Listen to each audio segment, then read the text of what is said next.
پیغام دے رہے تھے حضرت مولانا مفتی عمر عابدین صاحب دامت برکاتہم العالیہ کہ نہ ہو تعلیم تو یہ زندگی اچھی نہیں لگتی، نہ ہو تعلیم تو یہ زندگی اچھی نہیں لگتی، جہالت سے تمہاری دوستی اچھی نہیں لگتی۔ نہ ہو تعلیم تو یہ زندگی اچھی نہیں لگتی، جہالت سے تمہاری دوستی اچھی نہیں لگتی۔ چلو حامد چلیں تعلیم دیں ان پڑھ گھرانوں میں، ہمارے ملک میں ناخواندگی اچھی نہیں لگتی۔ مکرمی سامعین، اس وقت ایک عظیم اور الحمدللہ ملک ہندوستان کا ایک ایسا صوبہ جہاں اس وقت مدارس تنزلی کا شکار ہوتا جا رہا ہے، ایک ایسے صوبے کے شیخ الحدیث سے آپ کی ملاقات کرواتا ہوں۔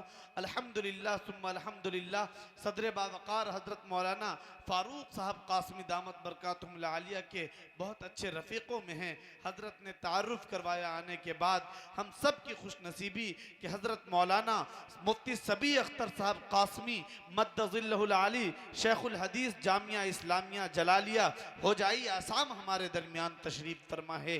انتہائی ادب و احترام کے ساتھ اس وقت حضرت والا سے درخواست گزار ہوں کہ تشریف لائے اور اپنے والہانہ خطاب سے مستفید فرمائیں۔ کا ایک عظیم خطیب حضرت مولانا عبداللہ سالم صاحب چترویدی دامت برکاتہم العالیہ بھی ڈائز پر تشریف لا چکے ہیں، اور اس وقت ہم لوگ حضرت مولانا سبی اختر صاحب قاسمی دامت برکاتہم العالیہ کے خطاب سے محظوظ ہو رہے ہیں۔ آپ حضرات متانت اور سنجیدگی کے ساتھ تشریف رکھیں۔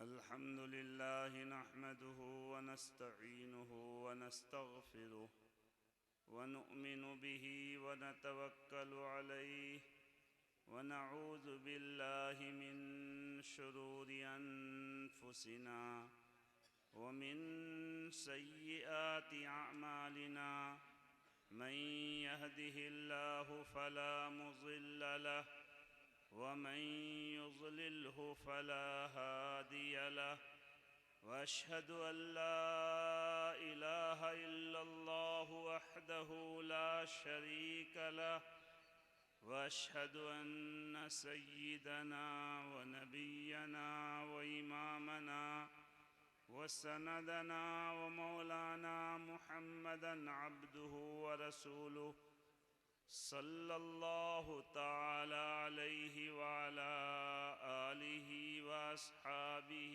وذریاتہ وبارک وسلم تسلیما کثیرا کثیرا، اما بعد، اعوذ باللہ من الشیطان الرجیم، بسم اللہ الرحمن الرحیم۔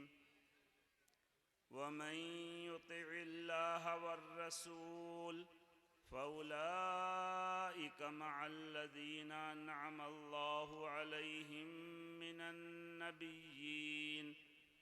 النبيين والصديقين والشهداء والصالحين وحسن أولئك رفيقا، ذلك الفضل من الله وكفى بالله عليما۔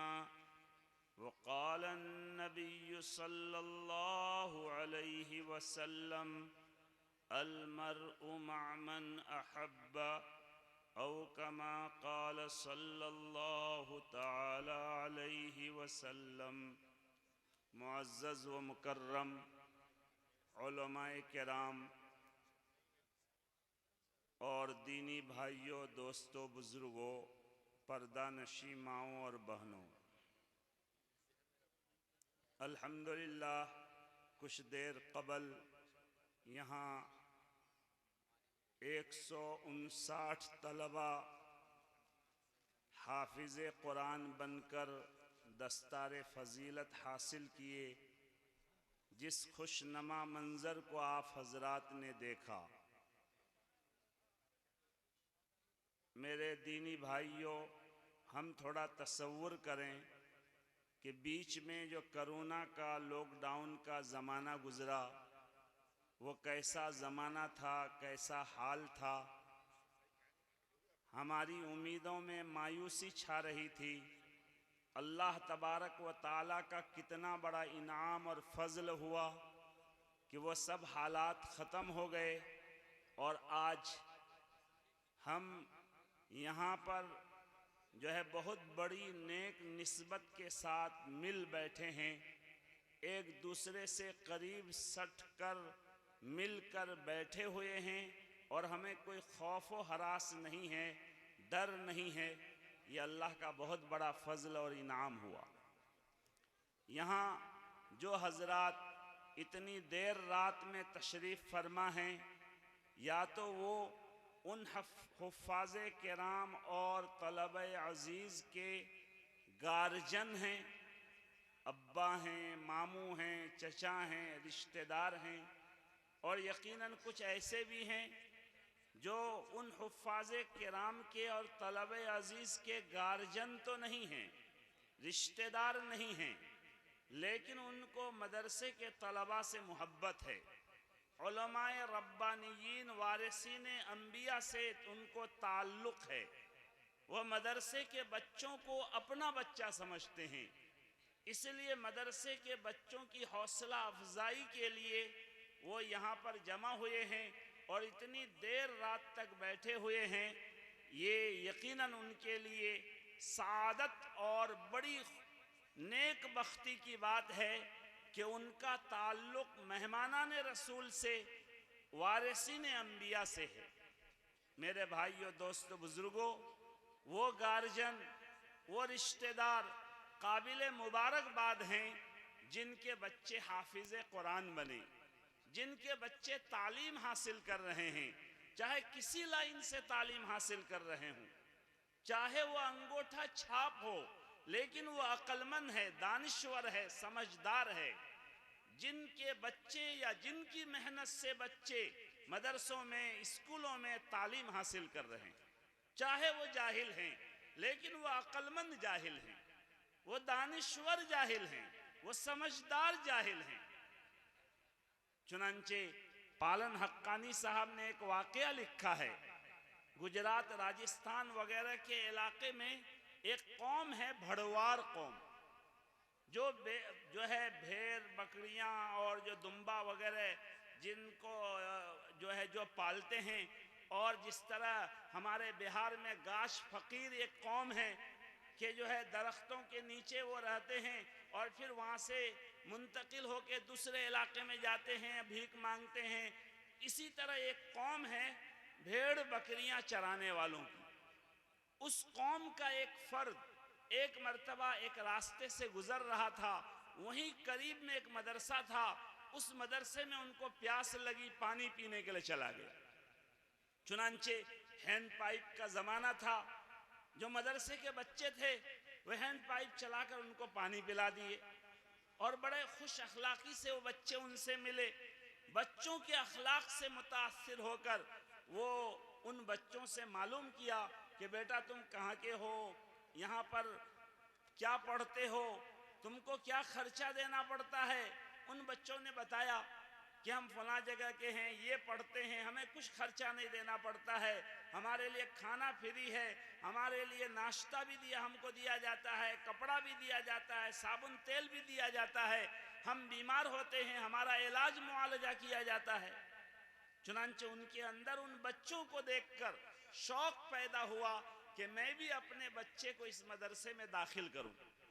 چنانچہ ان بچوں سے انہوں نے معلوم کیا کہ تمہارے طرح میرا بھی ایک بچہ ہے، میں اگر ان کا ایڈمیشن یہاں کرنا چاہوں، داخلہ کرانا چاہوں تو کیا ممکن ہے؟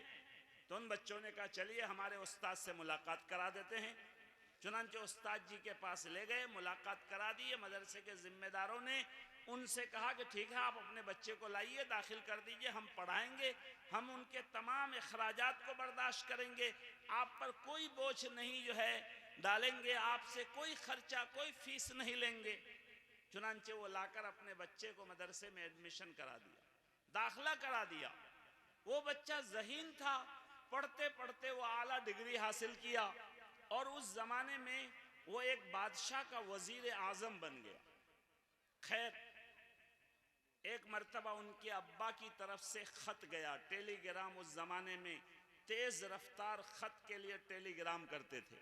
ایک خط پہنچا کہ بیٹا تم سے ملنے کے لیے میں فلاں تاریخ کو فلاں گاڑی سے آ رہا ہوں۔ مثلا دلی میں آپ سمجھیے ان کا بیٹا ہے، انہوں نے خط لکھا کہ فلاں گاڑی سے فلاں تاریخ میں تمہارے یہاں پہنچوں گا۔ وزیر صاحب نے اپنے دوستوں سے بتایا کہ فلاں تاریخ کو میرے ابا آ رہے ہیں۔ بادشاہ سلامت تک خبر پہنچ گئی۔ بادشاہ سلامت نے وزیر صاحب سے معلوم کیا، تحقیق کیا، معلوم ہوا خبر سچی ہے، واقعی ان کے والد آ رہے ہیں۔ تو بادشاہ سلامت نے فرمایا کہ آپ کے ابا میرے ابا ہیں، ہم ان کا اعزاز کریں گے، اکرام کریں گے، دربار کو سجائیں گے۔ چنانچہ شاہی دربار کو سجایا گیا، وہاں سے اسٹیشن تک روڈ اور راستے کو صاف کیا گیا، اور بادشاہ سلامت اپنے وزراء کے ساتھ اس مقررہ تاریخ میں اسٹیشن پہنچے۔ اس زمانے میں اے سی ڈبے، ایئر کنڈیشن ڈبے تو نہیں ہوتے تھے، لیکن third class, second class, first class کے ڈبے ہوتے تھے۔ چنانچہ جب گاڑی آ کر رکی، تمام لوگوں کی نگاہ فرسٹ کلاس کی طرف تھی کہ وزیر اعظم کے ابا آ رہے ہیں، یقیناً اعلیٰ کوالٹی اور اعلیٰ جو ہے درجہ میں وہ آئیں گے۔ لیکن فرسٹ کلاس کے تمام پیسنجر اتر گئے، تمام جو ہے سواری اتر گئے، کوئی ان میں ان کے ابا نہیں تھے۔ پھر پیچھے ایک ڈبہ تھرڈ کلاس سے، جنرل ڈبہ سے ان کے ابا اترے۔ اس طرح اترے کہ ایک لاٹھی کندھے پر لٹکائے ہوئے تھے، اور اس لاٹھی میں آگے کے طرف چپل گھسا دیے تھے، اور پیچھے کے طرف جو ہے ایک تھیلا، جھولا لٹکا دیے تھے، جو دیہات کے عام طور سے آج بھی لوگ اس طرح چلتے ہیں۔ چنانچہ وزیر صاحب نے کہا یہ میرے ابا آ رہے ہیں۔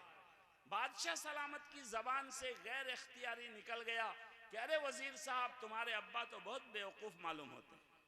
وزیر صاحب نے فرمایا کہ بادشاہ سلامت، اس کا جواب تو میں بعد میں دوں گا، پہلے میں اپنے ابا کا استقبال کروں۔ تیزی سے گیا، اپنے ابا کا سامان لیا، ان کی چپل جو ہے کندھے سے اتار کر ان کے پاؤں میں پہنا دیا، اور استقبال اعزاز کے ساتھ ان کو لے کر گئے۔ بعد میں وزیر اعظم نے بادشاہ سلامت سے کہا کہ بادشاہ سلامت، آپ کا بہت بہت شکریہ، آپ میرے ابا کو لینے کے لیے گئے، لیکن آپ کا ایک جملہ نے مجھے بہت تکلیف پہنچایا۔ آپ نے میرے ابا کو بیوقوف کیسے کہہ دیا؟ بادشاہ نے کہا کہ آپ کے ابا کی حیات دیکھ کر غیر اختیاری میری زبان سے جملہ نکل گیا، معاف کرنا۔ وزیر اعظم نے بہت قیمتی بات کہی کہ وہ بادشاہ سلامت، اگر آپ کو بیوقوف کہنا ہی تھا تو میرے دادا جان کو کہتے، میرے ابا کو کیسے کہہ دیے؟ میرے دادا بیوقوف تھے، انہوں نے میرے ابا کی ایسی ہی تربیت کی تھی۔ میرے ابا تو بہت عقل مند ہیں، بہت سمجھدار ہیں، کہ وہ انجاہل ہونے کے باوجود ان کو یہ بھی معلوم نہیں کہ چپل پاؤں میں ہونا چاہیے یا کندھے پر، لیکن اس کے باوجود انہوں نے میری ایسی کی، مجھے ایسی تعلیم دلائی کہ میں آج آپ کا وزیر اعظم بنا ہوا۔ میرے بھائیوں، جو بھی اپنے بچوں کو تعلیم دلا رہے ہیں، چاہے دینی تعلیم دلائیں، دنیاوی تعلیم دلائیں، وہ چاہے انگوٹھا چھاپ ہیں، لیکن وہ بڑے عقل مند ہیں، وہ بڑے سمجھدار ہیں، وہ دانشور جاہل ہیں، وہ سمجھدار آدمی ہیں۔ اس لیے جتنے گارجن ہیں سب کو میں مبارکباد پیش کر رہا ہوں، آپ نے اپنی دنیا بھی بنا لی اور آخرت کا جو ہے سودا بھی آپ کا بہت قیمتی ہو گیا۔ حدیث میں ہے کہ جن کا بیٹا حافظ قرآن بنتا ہے، حضرت مولانا ابراہیم صاحب دامت برکاتہم العالیہ نے آپ کو سنایا کہ گویا ان کو اس طرح تاج پہنایا جائے گا گویا کہ آپ کے گھر میں سورج آ گیا ہو، اس کی اتنی روشنی ہوگی، اتنی چمک ہوگی۔ اور اگر ہم حافظ قرآن نہیں بن پائے، عالم دین نہیں بن پائے، ہمارے بچے بھی نہیں ہیں جن کو ہم حافظ قرآن بنائیں، عالم دین بنائیں، اب اگر ہم حوروں سے شادی کرنا چاہتے ہیں، حضرت مولانا حفظ الرحمان صاحب نے بچوں کی شادی کرائی کہ دلہا آ رہے ہیں اور ان کی شادی ہو رہی ہے حوروں سے، اگر آپ بھی حوروں سے شادی کرنا چاہتے ہیں، اعلیٰ مقام کی جنت حاصل کرنا چاہتے ہیں، تو اللہ تبارک و تعالیٰ نے اس کے لیے ہمیں اور آپ کو محروم نہیں رکھا ہے۔ اللہ تعالیٰ نے فرمایا وَمَن يُطِعِ اللَّهَ وَالرَّسُولَ، جو اللہ رسول کی اطاعت کرے، جو اللہ رسول سے محبت کرے، ان کو بھی علماء ربانیین کا مقام دیا جائے گا، ان کو بھی صالحین کا مقام دیا جائے گا، ان کو بھی شہداء کا مقام دیا جائے گا، ان کو بھی صدیقین کا مقام دیا جائے گا۔ چنانچہ اس آیت شریفہ کے شان نزول میں حضرت عائشہ صدیقہ رضی اللہ عنہا فرماتی ہیں کہ ایک مرتبہ ایک صحابی اللہ کے نبی صلی اللہ علیہ وسلم کے پاس حاضر ہوئے اور کہنے لگے، یا رسول اللہ، ہمارے دلوں میں آپ کی کتنی محبت ہے، کتنا عشق ہے، ہم اس کو بتا بھی نہیں سکتے ہیں۔ ہم آپ کی مجلس سے گھر جاتے ہیں تو کبھی آپ کی یاد میں بیتاب ہو جاتے ہیں، دوڑتے بھاگتے آپ کی مجلس میں آتے ہیں، آپ کے چہرے انور کا دیدار کرتے ہیں، آپ کی زیارت کرتے ہیں تو ہمیں سکون ملتا ہے۔ یا رسول اللہ، کبھی کبھی ہمارے دل میں ایک بات آتی ہے کہ دنیا کی زندگی تو فانی ہے، ایک نہ ایک دن تو ہمیں بھی مرنا ہے، آپ کے لیے بھی موت مقدر ہے، اگر جدائیگی ہو گئی تو ہم کیسے برداشت کریں گے؟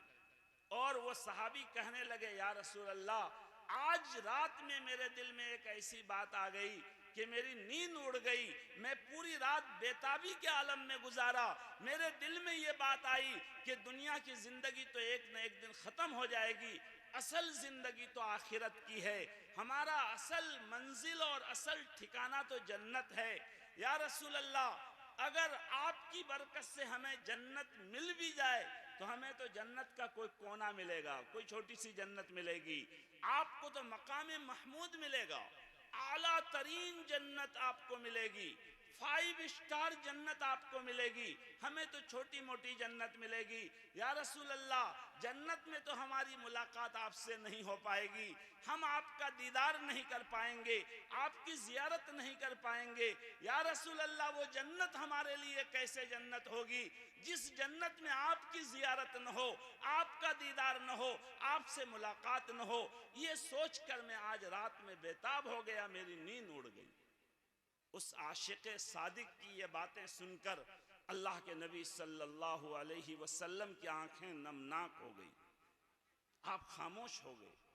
پھر کچھ دیر میں آپ کے اوپر وہ کیفیت طاری ہو گئی جو وحی نازل ہونے کے وقت کیفیت ہوتی تھی۔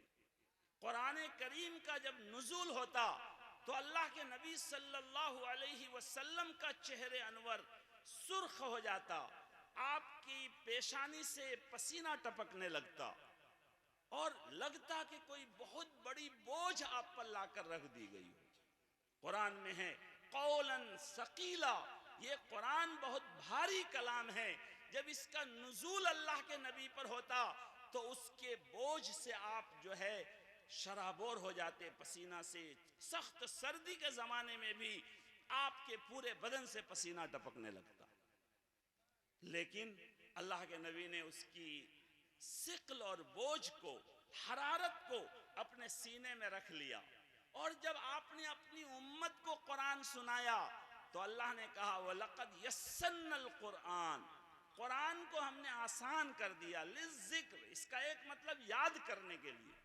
نصیحت حاصل کرنے کے لیے، تو لہذا قرآن آسان ہے۔ اللہ کے نبی کے سینے میں آپ نے ثقل اور بوجھ اور حرارت کو رکھ کر امت کے سامنے قرآن کریم کو جب پیش کیا تو امت کے لیے اس کا یاد کرنا آسان ہو گیا۔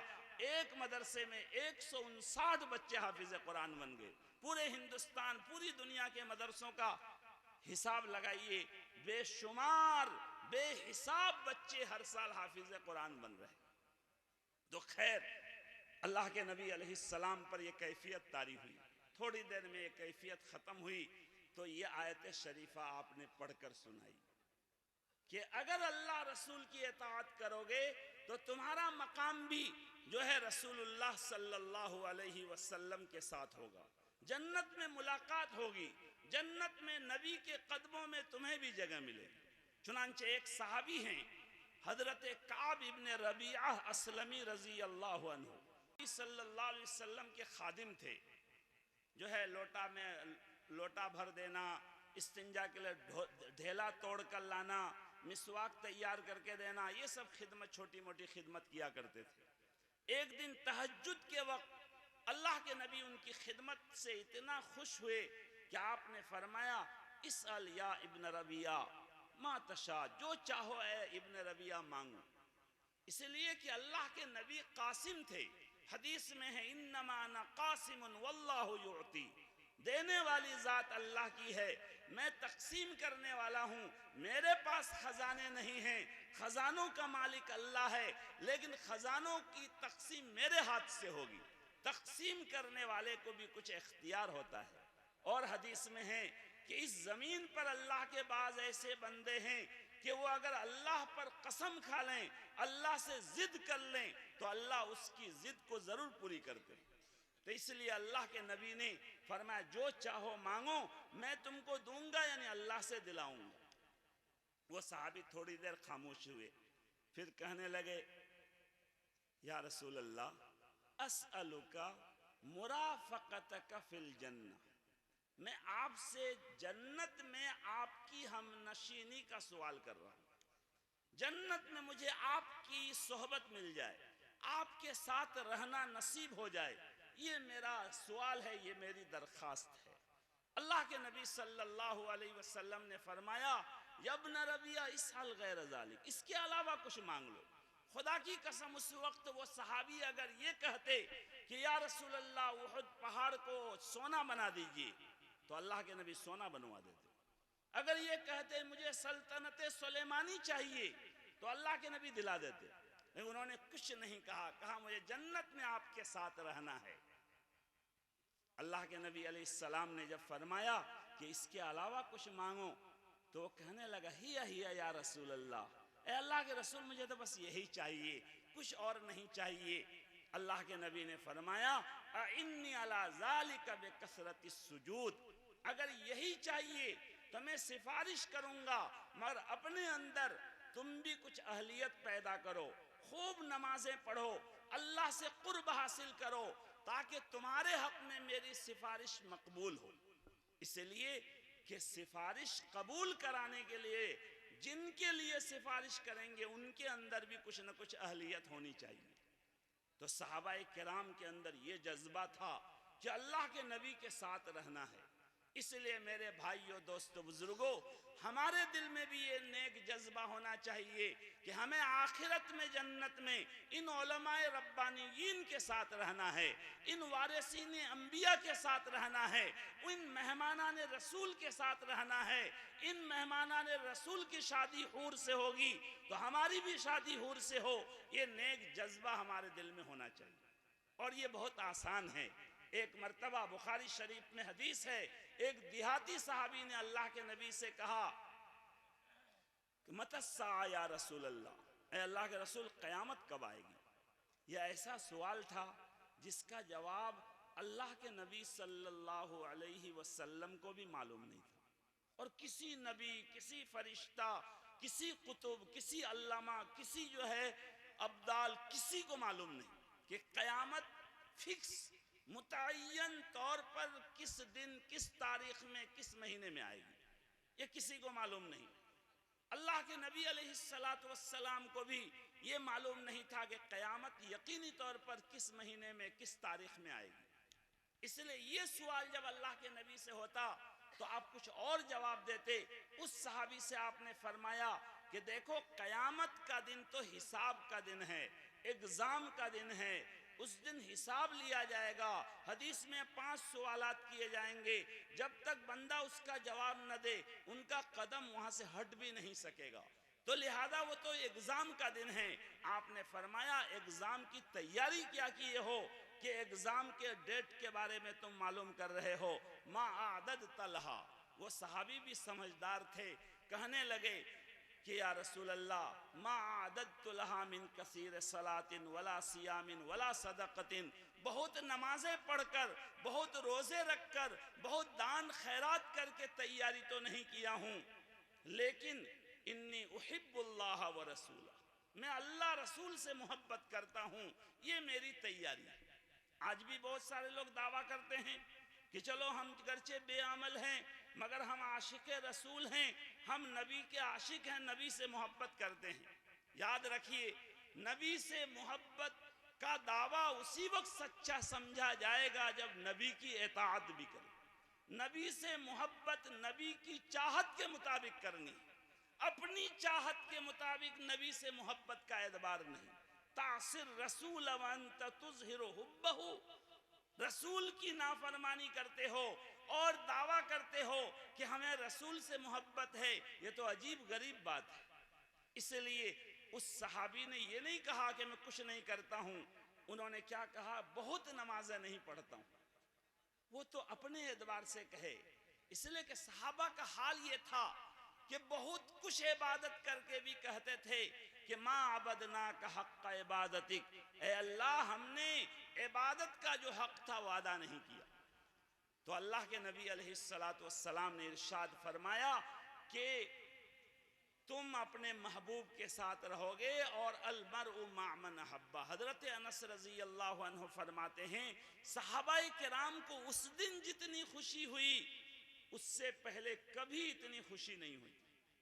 بدر میں کامیابی ملی، فتح مبین، لیکن اس وقت بھی اتنی خوشی نہیں ہوئی تھی جتنی خوشی اللہ کے نبی کے اس جواب سے ہوئی کہ ہر آدمی اپنے محبوب کے ساتھ قیامت کا، ہر آدمی اپنی محبوب کے ساتھ جنت میں اور آخرت میں رہے گا. صحابہ کو اس سے بڑی خوشی ہوئی، اس لیے کہ صحابہ جانتے تھے کہ ہم سچے عاشقان رسول ہیں، ہم واقعتاً نبی سے محبت کرتے ہیں، ہماری محبت سچی ہے، دعوے محبت میں ہم سچے ہیں. اس لیے ان کو بڑی خوشی ہوئی. اس لیے میرے بھائیوں، دوستو، بزرگوں، ہم بھی اپنی آخرت کو اگر سدھارنا چاہتے ہیں تو وارثین انبیاء سے محبت کریں، مدارس سے محبت کریں. یہ نبی کے مہمان خانے ہیں، یہ نبی کے دین کی حفاظت کے قلعے ہیں. ان سے محبت کرنا نبی سے محبت کرنا ہے، وارثین انبیاء سے محبت کرنا نبی سے محبت کرنا ہے. اور جو بھی اللہ رسول کی اطاعت کرے گا، قرآن و حدیث پر عمل کرے گا، اللہ رسول سے محبت کرے گا، اللہ نے فرمایا کہ وہ صدیقین، شہداء، نبیوں کے ساتھ ہوگا. ایک روایت میں ہے کہ ایک آدمی کو فرشتہ لا کر ان کی جنت کا درجہ بتائیں گے کہ دیکھو آپ کو یہ جنت ملی ہے. وہ دیکھے گا یہ تو 5 اسٹار جنت ہے بھائی. وہ فرشتہ سے کہے گا کہ میں تو معمولی انسان ہوں، نہ میں حافظ ہوں، نہ عالم ہوں، نہ مجاہد ہوں، نہ مفکر ہوں، نہ جو ہے کوئی میرا اعلیٰ مقام ہے، نہ میری کوئی اعلیٰ عبادت رہی ہے، تو یہ اتنا اونچا مقام مجھے کیسے مل جائے؟ لگتا ہے کسی اور کے نام کا یہ جو ہے جنت کا کاغذ ہے اور وہ آپ میرے پاس آ گئے ہیں. تو فرشتہ کہیں گے کہ نہیں نہیں نہیں بھائی، آپ ہی کا نام ہے، آپ کا نام، باپ کا نام، جگہ کا نام، سب کچھ لکھا ہوا ہے. وہ کہے گا نہیں، دوبارہ تحقیق کر لیجئے. جانے کے بعد نکلنا پڑے تو بہت شرمندگی کی بات ہوگی. چنانچہ وہ فرشتہ اللہ سے جا کر کہے گا کہ اللہ آپ کا بندہ ایسا ایسا کہہ رہا ہے. تو اللہ فرمائیں گے میرے بندے سے کہہ دو کہ تمہارا مقام تو اتنا اونچا نہیں تھا، لیکن تم جن سے تعلق رکھ رہے تھے، تمہاری صحبت جن لوگوں کے ساتھ تھی، ان کے مقام کے مطابق تمہارا مقام دیا گیا. تمہاری نیت اچھی تھی، تمہاری تمنا اچھی تھی، تمہارا جذبہ اچھا تھا، اس لیے تم کو یہ مقام دیا گیا. اس لیے میرے بھائیو، دوستو، بزرگوں، اللہ رسول کی اطاعت میں جہاں نماز، روزہ اور تمام عبادات، حقوق اللہ اور حقوق العباد کی پابندی ہے، وہیں پر جو ہے اللہ رسول کے ماننے والوں، اللہ رسول کے دین کے محافظین، اللہ رسول کے دین کی حفاظت کے قلعوں سے محبت بھی. اس لیے ہم علماء سے، طلباء سے محبت کریں.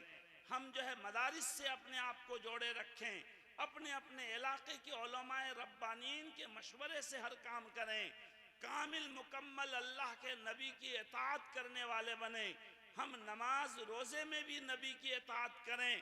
ہم جو ہے اپنے پڑوسیوں کے حقوق ادا کرنے میں بھی اللہ کے نبی کی سیرت کی پیروی کریں. ہم اپنی بیوی بچوں کے ساتھ بھی وہ رویہ کریں جو اللہ کے نبی علیہ السلام کا رویہ تھا. حدیث میں آتا ہے کہ آپ صلی اللہ علیہ وسلم جب بھی اپنے گھر میں جاتے سلام کر کے پھر داخل ہوتے. آج ہمارا کیا حال ہے؟ ہم انتظار کرتے ہیں کہ ہمارے بچے ہم کو سلام کریں. باپ شکایت کرتا ہے کہ میرا بیٹا مجھ کو سلام نہیں کرتا ہے. اچھا بھائی، ہم خود کیوں نہیں سلام کرتے ہیں؟ آنے والے کے لیے ہے کہ گھر میں داخل ہونے کے وقت سلام کرے. ایک مرتبہ اللہ کے نبی سلام کیے بغیر گھر میں داخل ہو گئے. ماں خدیجہ رضی اللہ عنہا یاد دلائی، یا رسول اللہ، آپ کبھی سلام کیے بغیر گھر میں داخل نہیں ہوتے ہیں، ہمیشہ سلام کرتے ہیں، مسکراتے ہیں، پھر گھر میں داخل ہوتے ہیں. آج آپ سلام بھی نہیں کیے، مسکرائے بھی نہیں، کیا بات پیش آ گئی؟ فوراً اللہ کے نبی صلی اللہ علیہ وسلم باہر نکلے، سلام کرتے ہوئے مسکراتے ہوئے اندر داخل ہوئے، اور آپ نے فرمایا کہ اے خدیجہ، ہم کرے بہت بڑی نیکی ضائع ہونے سے تم نے مجھے بچا لیا. لیکن آج ہمارا کیا حال ہے کہ ہم گھر میں شیر بن کر رہنا چاہتے ہیں. ایک صاحب نے کہا کہ گھر میں جب جاتا ہوں تو بچے بالکل خاموش ہو جاتے ہیں. ہمارے حضرت اقدس مولانا فاروق صاحب دامت برکاتہم العالیہ اس بات پر بہت توجہ دیتے ہیں اور بہت توجہ دلاتے ہیں کہ اپنے گھر والوں کے ساتھ ہم کھل کر رہیں، ان کے حقوق ادا کریں، ان سے بے تکلف رہیں، ان سے دوستی کریں. ہم ان سے اگر دوستی نہیں کریں گے، وہ اپنے اندر کے جذبات کو ہمارے سامنے نہیں پیش کر پائیں گے، تو پھر وہ اپنے جذبات کو غلط استعمال کریں گے. لیکن ہمارا حال کیا ہے کہ ہم جو ہے گھر میں شیر بن کر رہنا چاہتے ہیں. سب ہم سے ڈرے، کوئی بچہ ہم سے کچھ نہ کہہ سکے. مجال ہے کہ کبھی کوئی بچہ کہہ دے کہ ابا میں جوان ہو گیا، میری شادی کرا دو. کہ اچھا، یہ بے ڈھنگا ہے، یہ بے ادب ہے، بد اخلاق ہے. نہیں، ہم کو کھل کر رہنا چاہیے کہ بیٹا باپ سے اپنی ضرورت کو خوشی کے ساتھ کھل کر بیان کر سکے. حدیث میں ہے خیرکم خیرکم لأہلی، تم میں سے سب سے بہترین آدمی وہ ہے جو اپنی بیوی کے حق میں بہتر ہو. اور آپ نے فرمایا میں تم میں سب سے زیادہ اپنی بیوی کے حق میں خیر خواہ اور بہترین ہوں. اس لیے ہمیں چاہیے کہ ہم اپنے بیوی بچوں میں، اپنے گھر میں بھی سنتوں کو زندہ کریں. ابھی حضرت مولانا فاروق صاحب نے ایک واقعہ سنایا ایک جگہ، وہ واقعہ سنا کر میں اپنی بات پوری کر دوں گا. حضرت نے واقعہ سنایا کہ ایک مولانا صاحب نے ایک جگہ تقریر کی کہ بھائی اہلیہ کی تعریف بھی کبھی کیا کرو کہ ماشاءاللہ تم نے بہت اچھا کھانا بنایا، ماشاءاللہ چائے تم نے بہت اچھی بنائی. تو ان کی حوصلہ افزائی ہوگی، وہ بیچاری کتنی محنت کرتی ہے. اگر آپ ان کی تعریف کریں گے، ان کی حوصلہ افزائی کریں گے، ان کو خوشی ہوگی. کسی مومن کو خوش کرنا یہ بھی نیکی ہے. مشکات شریف کے حاشیہ میں ہے کہ یہ افضل الاعمال ہے، اعمال میں سب سے افضل عمل ہے کہ کسی مومن کے دل کو خوش کیا جائے. تو اس میں ایک پٹھان صاحب بھی تھے، وہ سامنے بیٹھے تھے. وہ سر نیچے کر لیے کہ اچھا میں بیوی کی کیوں تعریف کروں، اس کا مطلب بیوی کا غلام بن جاؤں. تو مولانا نے جو ہے سب سے ہاتھ اٹھوایا کہ بھائی آج گھر میں جا کر سب تعریف کرو گے نا کہ تم بہت اچھا کھانا بنائی ہو. تو پٹھان صاحب کو بھی ہاتھ اٹھانا پڑا، وہ بھی ہاتھ اٹھائے کہ ہاں تعریف کریں گے. خیر تقریر وغیرہ ہوتے ہوتے تاخیر ہو گئی، وہ گھر سے میں تاخیر سے پہنچے. اہلیہ انتظار کر رہی تھی. جاتے ہی اہلیہ غصہ ہوئی کہ اتنی تاخیر سے آئے، کھانا ٹھنڈا ہو گیا، تمہاری وجہ سے ہمیں جگنا پڑ رہا ہے. آپ کھانا کھائیں گے، ہم کو دسترخوان اٹھانا ہے، برتن دھونا ہے، چلیے جلدی سے کھا لیجیے. اب وہ کھانے بیٹھے. اور دن تو 10 منٹ میں کھانا کھا لیتے تھے، مگر آج وہ کھانا کھاتے کھاتے 1 گھنٹہ لگا دیا. وہ سوچ رہے تھے کہ میں اپنی بیوی کی تعریف کروں یا نہ کروں. اگر کروں تو وہ سمجھ رہے تھے میری بے عزتی ہو جائے گی، میں غلام بن جاؤں گا، اور نہ کروں تو مولانا کے سامنے ہاتھ اٹھا کر آیا ہوں، وعدہ کر کے آیا ہوں، وعدہ خلافی ہوگی، جھوٹا ثابت ہوں گا.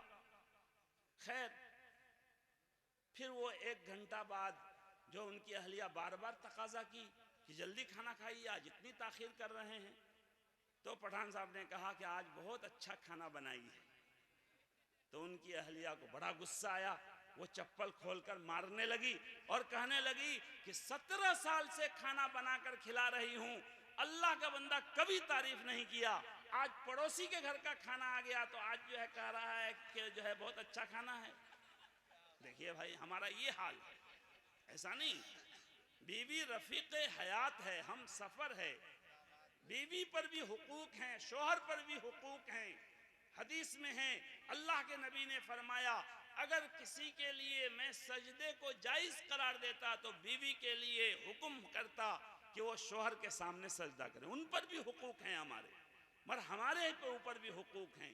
اس لیے ہمیں چاہیے کہ ہر لائن سے اللہ رسول کی اطاعت کریں گے تو چاہے ہمارا کارنامہ بہت بڑا نہ ہو، چاہے ہم نیکیوں کا ذخیرہ جمع نہ کریں، لیکن ہمارا حشر بھی انشاءاللہ انبیاء کے ساتھ، صدیقین کے ساتھ، شہداء کے ساتھ، صالحین کے ساتھ ہوگا۔ اور اللہ فرماتے ہیں ذالک الفضل من اللہ، یہ نیکیوں کا بدلہ نہیں ہوگا، یہ اللہ کا فضل ہوگا۔ اللہ فرماتے ہیں کفا باللہ علیما، اللہ جانتے ہیں کہ کون اخلاص کے ساتھ کام کر رہا ہے، کون دل کے گہرائی سے اللہ رسول سے محبت کرتا ہے اور کون دکھاوے کے طور پر کر رہا ہے، یہ اللہ خوب جانتے ہیں۔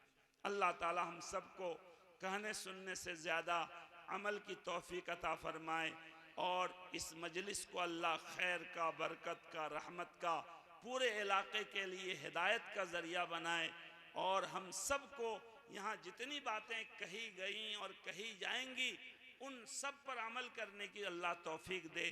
وآخر دعوانا ان الحمد للہ رب العالمین۔